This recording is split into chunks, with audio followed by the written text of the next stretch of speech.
Je veux dire, ma mère a l'air forte et elle garde la tête haute, mais au fond, elle va mal. On verra ce qu'il en est après ça. Tu trouveras une solution, mon pote. Je le sais, ne décourage pas. Et je sais que ta mère est une femme forte. Elle n'est pas facile à briser. Tu sais ce qu'on dit, non? Dieu connaît toutes les limites de ces sujets. Oh, Osman Fevzi Ataman, tu as toujours aimé être le centre du monde. Et même mort, tu n'as pas changé. Je me demande comment on va faire maintenant. Tu ne lâches pas prise, bonhomme. Qu'est-ce que Nurten et Ella vont devenir si tu fléchis maintenant? Elles ont besoin de toi, Kenan. Tu entends? Kilich a bien raison. Je sais que c'est dur pour toi, mais tu vas te relever et avancer, d'accord? Ouais. Car maintenant, c'est toi le chef de cette famille. Exactement. Et tu peux être sûr d'une chose, on traversera cette épreuve côte à côte, mon frère. D'accord? Je ne laisserai pas mon petit Kenan tout seul. Ton petit Kenan commence à faiblir, tu sais. Bon, je vais te donner un petit conseil utile, mon fils. Tu sais ce qu'il faut faire pour venir à bout de ces souffrances? C'est de s'accrocher. S'accrocher à ce qu'on aime. À la vie, au moment et à son travail. Relève-toi et travaille, on va construire cet hôtel ensemble, d'accord?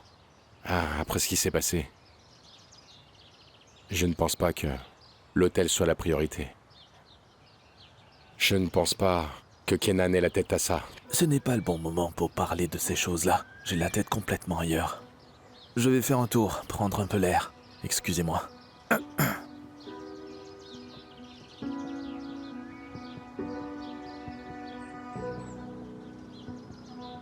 Qu'est-ce que tu cherches à faire, hein?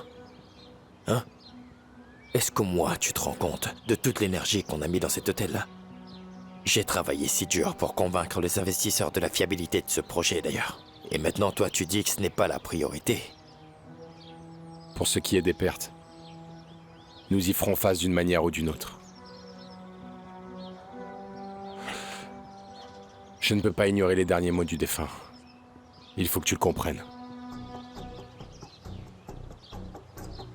Ah, c'est comme ça. Je vois. Très bien, alors.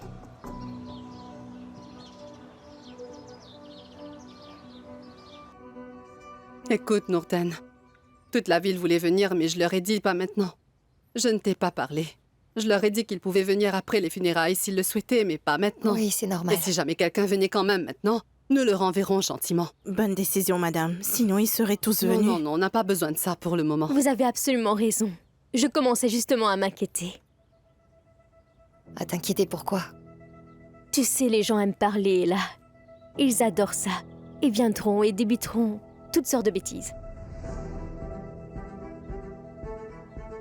Oui, a priori, ils présenteront leurs condoléances. Ensuite, ils se mettront à manger comme s'ils étaient à un festin. Ils se rendront même plus compte que les autres sont en deuil. C'est toujours comme ça. Tout le monde adorait mon père, Bernard. Alors, je ne pense pas que les gens se permettraient de faire ça. Tu n'as rien à craindre. Peut-être bien, mais il faut dire qu'Osman Fevzi leur a laissé des bonnes munitions, non? Il risque d'y avoir pas mal de théories du complot. Je ne risquerais pas que notre famille soit déstabilisée.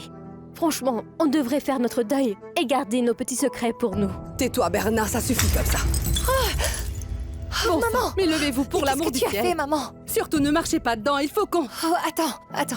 Tout va bien aller. Oh, maman! Laissez, madame, je vais m'en occuper. Et Laissez-moi pour l'amour faire. du ciel, ne reste pas là, tu vas te blesser. Oh, ça Nurten, va, viens avec n'exagérez moi. pas.